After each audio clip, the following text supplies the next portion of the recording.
అందరికి నమస్తే. మొన్న ప్రధానమంత్రి మోడీ వచ్చినప్పుడు నాతో కలిసి రండి, నాతో కలవాలి, నడవాలి అన్నాడు కదా రేవంత్ రెడ్డిని. అయినా కిలకిలకిల నవ్వేసి కూర్చున్నాడు. అది పెద్ద కంపనం సృష్టించింది. అందరికీ, కాంగ్రెస్లో ఉన్న అందరికీ అనుమానాలను క్రియేట్ చేసింది. సంథింగ్ ఏదో జరుగుతుంది. సరే, ఇక్కడున్న లీడర్ల కంటే అనుమానం ఉంటుంది, కానీ ఢిల్లీ వాళ్ళకి చాలా అనుమానాలు వచ్చినాయి. అసలు రేవంత్ రెడ్డి పార్లమెంట్ ఎలక్షన్ నుంచి ఇప్పటిదాకా ఏమేం జరిగిందనే దాని మీద ఆరాధిస్తున్నారంట వాళ్ళు. ఆయన కదలికల మీద నిఘా, అసలు ఏం చేస్తున్నాడు అని. సరే, రేవంత్ రెడ్డి మీద నిఘా పెడితే అయ్యేదే ఉన్నది. ఇక్కడ ఎవరన్నా రేవంత్ రెడ్డికి పోటీగా ఎవరైనా ఉన్నారా మంత్రులు? టైం వచ్చినప్పుడు వస్తారేమో. కానీ ముందు సబ్స్క్రైబ్ చేయండి, షేర్ కూడా చేయండి. నిజానికి ఒక కాంగ్రెస్ ముఖ్యమంత్రిని ఒక బీజేపీ ప్రధానమంత్రి కలిసి నడుద్దాం అన్నంత చనువు ఉందా? చనువు లేకుండా అయితే మాట్లాడరు. ఎంత చనువు ఉంటే పబ్లిక్గా మోడీ ఆ మాటలు మాట్లాడవచ్చు. చనువు అంటే లోపల ఏ చర్చలు జరిగితే బయటకు ఆయన మాట్లాడవచ్చు అనేది పెద్ద చర్చ ఉంది దీని మీద. అయితే ఆయననేమో దాన్ని వేరే రకంగా సమర్థించుకునే ప్రయత్నం చేసిండు. అది లేదు, అభివృద్ధి విషయంలో కలిసి రామన్నారు అని. అభివృద్ధిలో కలిసి రావాలంటే ఆయన వేరేలాగా మాట్లాడుతుండే. అట్లా అనలేదు ఆయన కలిసి రమ్మన్నాడు. ఈయన కూడా ఎప్పుడు బీజేపీ, ఎప్పుడైనా ఏ క్షణమైనా బీజేపీ పోవచ్చు అన్నట్టుగానే మాట్లాడతారు కదా. ఏ క్షణమైనా బీజేపీలోకి పోవచ్చు. ఈయన బీజేపీకి ఇప్పుడు కాదు, ఎలక్షన్స్ ముందరైనా పోతాడు. ఇట్లాంటి చాలా చాలా చర్చలు ఉన్నాయి. అనుమానాస్పదంగా ఉన్నాడు రేవంత్ రెడ్డి. చాలా అనుమానాస్పద క్యాండిడేట్గా కాంగ్రెస్లో కానీ తెలంగాణ ప్రజలకు కానీ పార్టీ అధిష్టానాన్ని కూడా కనబడుతున్నాడు. ఏంటంటే వాళ్ళ అవసరం కోసం ఎప్పుడో ఎలక్షన్స్ ముందర డబ్బులు దానికి దీనికి కానీ తప్పనిసరి సిచ్యువేషన్లో రేవంత్ రెడ్డిని దగ్గర రాణిస్తున్నట్లుగా, దూరం పెడుతున్నట్లుగా, మాట్లాడుతున్నట్టుగా, లేదన్నట్టుగా ఏదో చేస్తున్నారు. కానీ మొన్న మోడీ సంఘటన జరిగిన తర్వాత కొంత నిఘా అసలు ఏం చేస్తున్నాడు ఈయన.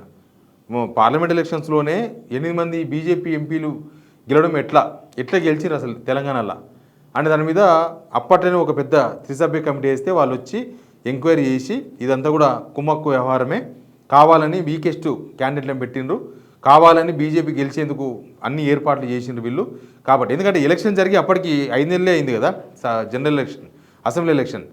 5 నెలలకే అట్లాంటి సిచ్యువేషన్ రాదు కదా, అది వాళ్ళకి తెలుసు. అన్ని రాష్ట్రాల ఎలక్షన్ చూస్తూ ఉంటారు హైకమాండ్. ఇక అప్పటి నుంచి ఈయన మీద అనుమానమే ఉంది.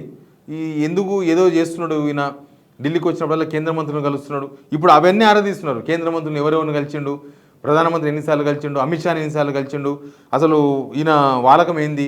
ఇప్పుడు బండి సంజయ్ కేసులో కూడా అదే కదా జరుగుతుంది. తెలంగాణ ప్రజలకు అర్థమైంది అదే కదా. ఇన్ని రోజులేమో వాళ్ళు వీళ్ళు అంటుంటే ఇన్నరు జనం. కానీ బండి సంజయ్ కేసులో రేవంత్ రెడ్డి సహకారం కళ్ళతోన చూసిరు తెలంగాణ జనం. చూసిన తర్వాత ఈయన బీజేపీ విషయంలో చాలా స్మార్ట్గా వ్యవహరిస్తున్నాడు. బీజేపీ విషయంలో యాక్చువల్ కాంగ్రెస్ బీజేపీతో కొట్లాడుతుంది. ఇప్పుడు దేశవ్యాప్తంగా చూస్తే మోడీ ప్రధానమంత్రి, రాహుల్ గాంధీ ప్రధాన ప్రతిపక్ష నాయకుడు. అంటే ఏంది, ప్రత్యర్థులు. కానీ తెలంగాణకు వచ్చే వరకు మిత్రులుగా మాట్లాడుతున్నారు. ఈయన బీజేపీ విషయంలో ఎప్పుడూ ఏం మాట్లాడలేదు. బీజేపీ విషయంలో చాలా స్మూత్గా వ్యవహరిస్తాడు. దానికోసమే కొంత బీజేపీతో ప్రత్యక్ష ఘర్షణ ఉండాల్సిన టైంలో దూరంగా, ఆ ఘర్షణకు దూరంగా ఉండాలని బహుశా ఎందుకు రేవంత్ రెడ్డి అనుకుంటున్నాడు అనే దానిపైన హైకమాండ్ ఆరాధిస్తున్నది. అసలు వాళ్ళు కేరళ ఎలక్షన్స్ కాదు, అంతకన్నా ముందు మహారాష్ట్ర ఎలక్షన్స్ కన్నా ముందు చాలా రోజులు రేవంత్ రెడ్డిని దూరం పెట్టేసిండ్రు. అసలు రేవంత్ రెడ్డి నో అపాయింట్మెంట్, ఢిల్లీ పోయినా పోవాలి, ఆయనే పండుకోవాలి, అపాయింట్మెంట్ అడగాలి, వాళ్ళు ఇయ్యరు, రావాలి. ఇప్పుడు మళ్ళీ ఆ సిచ్యువేషన్ వచ్చింది. కేరళ ఎలక్షన్ తర్వాత మళ్ళా నో అపాయింట్మెంట్. రేవంత్ రెడ్డి ఒక ఇంటర్వ్యూలో చెప్పిండు, ఇప్పుడే రాహుల్ గాంధీ మెసేజ్ చేసిండు, ఫేక్. కాంగ్రెస్ వాళ్ళని అడిగితే అది ఫేక్ అని చెప్తున్నారు. రాహుల్ గాంధీ అట్లా ఉండదు. రాహుల్ గాంధీ ఏదైనా ఉంటే పీసీసీ చీఫ్ లేకపోతే అక్కడ ఉన్న ఇన్ఛార్జ్తో మాట్లాడతారు, ఇన్ఛార్జ్ సమక్షంలో రేవంత్ రెడ్డితో మాట్లాడతారు. కానీ స్వయంగా రేవంత్ రెడ్డికి మెసేజ్లు పెట్టి చూసుకో అని చెప్పేంత అది ఉండదు. ఇదంతా ఆయన నాకు రాహుల్ గాంధీ కూడా నాకు మెసేజ్ పెడతారని గొప్పలు చెప్పుకునేందుకు చేసిండు. కానీ ప్రస్తుతం అట్లా సిచ్యువేషన్ లేదు. మొన్ననే కదా ఢిల్లీ పోయి 2 రోజులు ఉండొచ్చాడు. 2 days ఢిల్లీలో ఉంటే పలకరింపులు లేవు. ఆయన కేరళ ముఖ్యమంత్రి అభ్యర్థిని నేను డిసైడ్ చేస్తా అంటే పో అన్నారు. కేరళ మంత్రులు నేనే డిసైడ్ చేస్తా అంటే నైచెల్తా అన్నారు. వాళ్ళు డిసైడ్ చేసుకున్నారు. ఈయన చెప్పిన కేసీ వేణుగోపాల్ కూడా ఇయ్యలే కేరళ ముఖ్యమంత్రి. వాళ్ళకి నచ్చిన వీడి సతీష్కి ఇచ్చుకున్నారు. కాబట్టి ఇది ఇప్పుడు ఆయన అధిష్టానాన్ని కాకబట్టే ప్రయత్నాల్లో ఉన్నాడు. మళ్ళీ అది బాగా డ్యామేజ్ చేసింది మోడీ మాట్లాడిన మాటలు ఇక్కడ ఉన్న కాంగ్రెస్ లీడర్లు కాంగ్రెస్ కార్యకర్తలే రేవంత్ రెడ్డి పైన చాలా అనుమానం క్రియేట్ అయింది మోడీ మాట్లాడిన తర్వాత.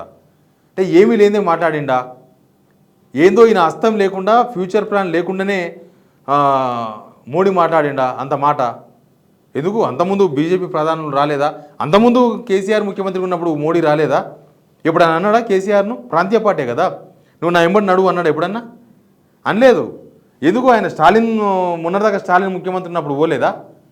పోయిండు మోడీ. అంతకుముందు మమతా బెనర్జీ ముఖ్యమంత్రి ఉన్నప్పుడు వెస్ట్ బెంగాల్ పోలేదా? అనలేక వాళ్ళు ఎవరిని రమ్మని అనలేదే. కానీ రేవంత్ రెడ్డిని మాత్రమే ఎందుకు అన్నాడు అనేది ఇప్పుడు వాళ్ళకున్న అనుమానం. తెలంగాణలో బీజేపీని బలహీనపరచాలి, అది కాంగ్రెస్ లక్ష్యం. వీళ్ళు ముక్తు కాంగ్రెస్ అంటే దేశంలో కాంగ్రెస్ లేకుండా చేస్తామని బీజేపీ శపథం చేస్తే ఈయన ఇక్కడ బీజేపీని వీక్ చేయకుండా బీజేపీని పెంచి పోషించే విధంగా సీఎం కేంద్రంతో రాష్ట్ర డెవలప్మెంట్ కోసం సఖ్యతగా ఉండాలి. లేదు ఈయన ఇంకా స్పెషల్గా ఉన్న తీసుకొచ్చిండా సఖ్యతగా ఉండి, అది వాళ్ళకు కూడా తెలుసు, మనకు తెలుసు, తెలంగాణ ప్రజలకందరికీ తెలుసు. కేంద్రంతో అంత మంచిగా ఉండి తెచ్చింది ఏం లేదు, రెగ్యులర్గా రావాల్సినవి వచ్చినాయి, అంతకుముందు ఏం వచ్చినాయి మాకు అవే వచ్చినాయి. ఇప్పుడు వాళ్ళు అనుకునే మాట ఏంది ఢిల్లీలో అంటే రేవంత్ రెడ్డి ఉంటే ఉంటాడు, పోతే పోతాడు. రేవంత్ రెడ్డి ఉండడం కన్నా ఉండి చేసే నష్టం కన్నా పోతే అంతకన్నా పెద్ద నష్టం జరగదు అన్న అభిప్రాయం ఉందంట ఢిల్లీ వర్గాలలో. అంటే ఇప్పుడు వాళ్ళు ఏపీలో ఏమవుతుందో చూస్తున్నారు కదా కాంగ్రెస్, ఇప్పుడు తెలంగాణలో కూడా ఆ సిచ్యువేషన్కి వస్తుంది. ఏపీలో కాంగ్రెస్ ఇంకా లేవనే లేదన్న సిచ్యువేషన్ నుంచి తెలంగాణలో గవర్నమెంట్ వస్తే తెలంగాణ ఇచ్చిర్రన్న ఒక సింపతితోన మళ్ళీ తెలంగాణలో కాంగ్రెస్ వస్తుందా 20 ఏళ్ళ 30 ఏళ్ళ అంత నష్టం జరుగుతుంది అనేది రిపోర్ట్ ఉంది వాళ్ళకి. కానీ తప్పనిసరి సిచ్యువేషన్లో ఆయన ముఖ్యమంత్రిగా కొనసాగిస్తున్నారు. ఏంటంటే ఇక్కడ ఉన్న మంత్రులు చూసినారు కదా, ఒక్క మంత్రి ముఖ్యమంత్రి కావాలన్న తపన ఉందా? ఆ పొంగులేటి శ్రీనివాస్ నెంబర్ 2 అని చెప్పుకోవడం తప్ప నెంబర్ 1 రావాలని ఏమన్నా ఉందా ఆయనకి?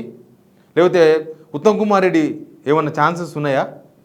లాయలిస్ట్ అనేది మాత్రం సరిపోదు, ముఖ్యమంత్రి కానికే చాలా కావాలి. అది చేసే దమ్ము ధైర్యం ఉందా వీళ్ళకు? అట్లాంటి తప్పనిసరి సిచ్యువేషన్లో రేవంత్ రెడ్డి కొనసాగుతున్నాడు. కానీ వాళ్ళు మాత్రం ఈయన పోతేనే బెటర్, ఉండి చేసేదేం లేదు. ఇప్పుడు ఆ డ్యామేజ్ కంట్రోల్ కోసమే రాహుల్ గాంధీని ప్రధాని చేస్తా, ఈయన ఒక్కడే చేస్తాడా ప్రధాని? రాహుల్ గాంధీని ప్రధాని చేస్తాడా? నువ్వు మొన్న 8 సీట్లను బీజేపీ గెలుచుకోనికి అవకాశం ఇచ్చిన రేవంత్ రెడ్డి గారు రాహుల్ గాంధీని ప్రధాని చేస్తా అంటే దానిలో నమ్మకం ఎంత, వీసమంతా ఉందా? ఆయన బీజేపీతో ఎంత క్లోజ్గా మూవ్ అవుతుండే చాలాసార్లు చూసినాం కదా. ఇప్పుడు బీజేపీ కూడా చాలా క్లోజ్గా మూవ్ అవుతుంది. మనం రాష్ట్ర బీజేపీ నేతలు ఎందుకు రేవంత్ రెడ్డితో క్లోజ్గా మూవ్ అవుతున్నారు, జనాల సమస్యల మీద మాట్లాడతలేరు, కనీసం క్వశ్చన్ కూడా చేస్తలేరు అనుకున్నాం. కాదు, మొత్తం లింక్ అంతా పైనుంచి నడుస్తుంది, కేంద్ర బీజేపీ నుంచి నడుస్తుంది రేవంత్ రెడ్డితోన. చాలా ఓపెన్గా మాట్లాడతారు బీజేపీకి సంబంధించిన కొంత వాళ్ళు. ఆయన ఆర్ఎస్ఎస్ఏ ఫస్ట్ నుంచి పోతే వస్తాడు, పెద్ద మ్యాటర్ ఏం కాదు, ఇంత ఈజీగా మాట్లాడతారు వాళ్ళు. కాబట్టి ఆయన బీజేపీతో లింక్స్ బలపడుతున్నాయి రేవంత్ రెడ్డికి. ఆ లింక్స్ను మోడీ బయటపెట్టిండు. మోడీ బయటపెట్టడంతో హైకమాండ్ అలర్ట్ అయింది. ఏం జరుగుతుంది అసలు, మొత్తం మన పార్టీని సర్వనాశనం చేసి అసలు మళ్ళీ ఏపీలో లాగానే తెలంగాణలో అవుతుందా? ఆ డ్యామేజ్ కంట్రోల్ కోసం నేను రాహుల్ గాంధీ ప్రధానమంత్రి చేస్తాను. ఈయన మళ్ళీ ముఖ్యమంత్రి అయ్యేదే చాలా కష్టం. ఈయన గవర్నమెంట్ ఉన్నప్పుడే 8 సీట్లు గెలిచింది ఎంపీ. నెక్స్ట్ ఈయన గవర్నమెంట్ ఉండదో గ్యారంటీ లేదు. ఉంటుంది అని చెప్పనికే 90% గ్యారంటీ లేదు, 99% గ్యారంటీ లేదు. ఇక గ్యారంటీ లేనప్పుడు, రాష్ట్ర ప్రభుత్వమే గ్యారంటీ లేనప్పుడు నెక్స్ట్ ఈడ ఎన్ని సీట్లు వస్తాయి కాంగ్రెస్కి ఎంపీ? ఇంకా రాహుల్ గాంధీ ప్రధానమంత్రి ఎట్లయితాడు? మళ్ళీ నేను 2034 తర్వాత నేనే ఢిల్లీ పోతా అంటాడు. వాళ్ళు ఈయననే ప్రధానమంత్రి అవుతాడా? చాలా అనుమానాస్పద క్యాండిడేట్. కాంగ్రెస్లో ప్రభుత్వం ముఖ్యమంత్రిగా ఉన్నప్పుడు వన్ సైడ్ ఏకదమ్ ఉండాలి. యాక్చువల్గా ఏకదమ్ కాంగ్రెస్లో పదవులు లేకపోయినా కాంగ్రెస్ సిద్ధాంతాలకు కట్టుబడి ఉన్న వాళ్ళు, కాంగ్రెస్ సిద్ధాంతాలు నచ్చి ఉన్నవాళ్ళు సంవత్సరాలు గవర్నమెంట్ లేకపోయినా కాంగ్రెస్లోనే ఉన్నారు, అవకాశాలు వచ్చినా రాకపోయినా. కానీ ఈయన అట్లా కనిపిస్తలేదు. అవకాశం వచ్చింది, బట్ ఈ అవకాశం మళ్ళీ ఇంకొక అవకాశం రావాలంటే నేను ఈ కాంగ్రెస్లో ఉండకూడదు అని డిసైడ్ అయిపోయాడు. అసలు ఎవరి ప్లానో తెలియదు. బీజేపీ ప్లానా ఇక్కడ కాంగ్రెస్ ఉండకూడదు, కాంగ్రెస్ ముక్తు తెలంగాణలో కాంగ్రెస్ ఉండకూడదు అనే స్కెచ్ ఎవరిదో తెలియదు. కానీ దాన్ని అమలు చేస్తున్నది రేవంత్ రెడ్డి అనేది మొన్న మోడీ మాట్లాడిన తర్వాత చాలా రకాల అనుమానాలు వచ్చి ఫైనల్గా నిఘా పెట్టినారు. అసలు ఏం జరుగుతుంది, ఏం చేస్తున్నాడు, ఎవరిని కలుస్తున్నాడు, ఏం మాట్లాడుతున్నాడు, ఆయన ఎందుకు ఈ విధంగా వ్యవహరిస్తున్నాడు దానిపైన. Please subscribe.